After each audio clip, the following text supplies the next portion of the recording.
राधा राधा रामकृष्ण. जसं की आपण आतापर्यंत सगळं बघत आलो की आपण युद्ध का हारतो का, तर गुरु नसतात. जर आपल्याला गुरु शोधायचा असेल तर त्या गुरुमध्ये काय काय आपण बघावं हे बघितलं. त्यानंतर शिष्य कसा असावा आणि शिष्याने नियमात कसं राहावं आणि शिष्याचं प्रथम कर्तव्य काय हे बघितलं. आज आपण हे बघणार आहे की खरंच देवानी जात आणि धर्म बनवला का, हा सगळ्यात महत्वाचा प्रश्न आपण आज बघणार. सो वास्तविक बघायला गेलं तर देवानी जात आणि धर्म बनवलाच नाही. देवानी फक्त दोन वृत्तीचे मनुष्य तयार केले. आलं लक्षात? बाकीचे सर्व हे जे तयार झालं, जात धर्म या सगळ्या गोष्टी ज्या तयार केल्या, या मानवाने आपल्या बुद्धीच्या तर्कवितर्कावर तयार केल्या, ज्यामुळे या सगळ्या गोष्टीचा काय चालू आहे, अज्ञानात विसर चालू आहे. सो ईश्वराने ना जात बनवली ना धर्म बनवला. ईश्वराने देवानी फक्त दोन गोष्टी बनवल्या, त्या म्हणजे मानव आणि मानवामध्ये दोन वृत्त्या.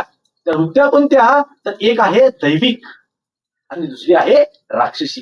देवानी माणूस बनवला, माणसामध्ये फक्त दोन काय बनवल्या, वृत्त्या बनवल्या. जाती धर्म हे देवानी बनवल्या नाहीये, समजून घ्या.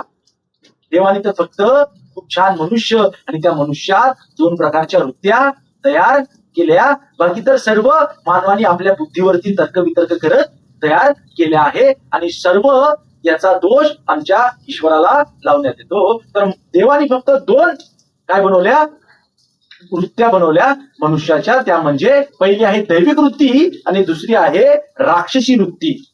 सो दैविक वृत्तीचा मनुष्य देवानी बनवला की जो काम क्रोध लोभ मोह माया अहंकार मद मत्सर विकार लक्षात भय आणि सगळ्यात महत्वाचं भ्रम याच्यामधून काय आहे, पूर्णपणे निस्वार्थ आहे.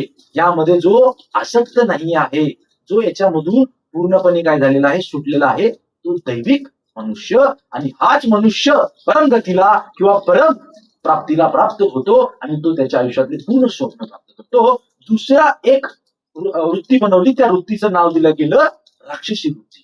जो काम क्रोध लोभ मोह माया मत्सर भय भ्रम या गोष्टीला आसक्त आहे, ज्याला या गोष्टी कराव्याशा वाटतात, त्याला ईश्वराने वृत्ती दिली. कोणती वृत्ती दिली, तर राक्षसी वृत्ती दिली आणि त्याचंच नाव काय ठेवलं, राक्षसी वृत्ती.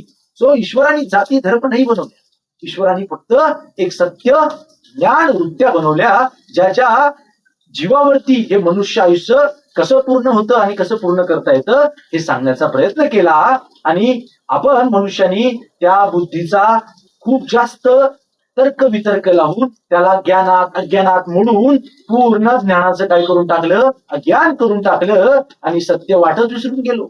त्यामुळं आपल्याला काहीही समजत नाहीये की काय करावं.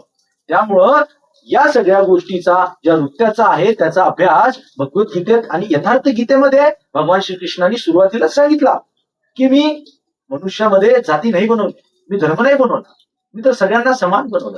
नंतर या गोष्टी घडल्या, त्याला मी दोषी नाही, त्याला स्वयं मानव दोषी आहे. आणि मानव जर या गोष्टीला बनवतो तर मानवच या गोष्टीचा दोषी आणि फळाचा काय राहील, भोगी राहील. फळाचा तो काय राहील, आसक्त राहील. तोच जो जसा राहील त्याला तसं भोगावं लागेल असं ईश्वराने सांगितलं. बाकी सगळं मी तुमच्यावर सोडतो, जसं तुम्हाला योग्य वाटतं तसं तुम्ही त्या गोष्टीला समजा आणि आपलं जीवन व्यतीत करा. राधा राधा रामकृष्ण हरी.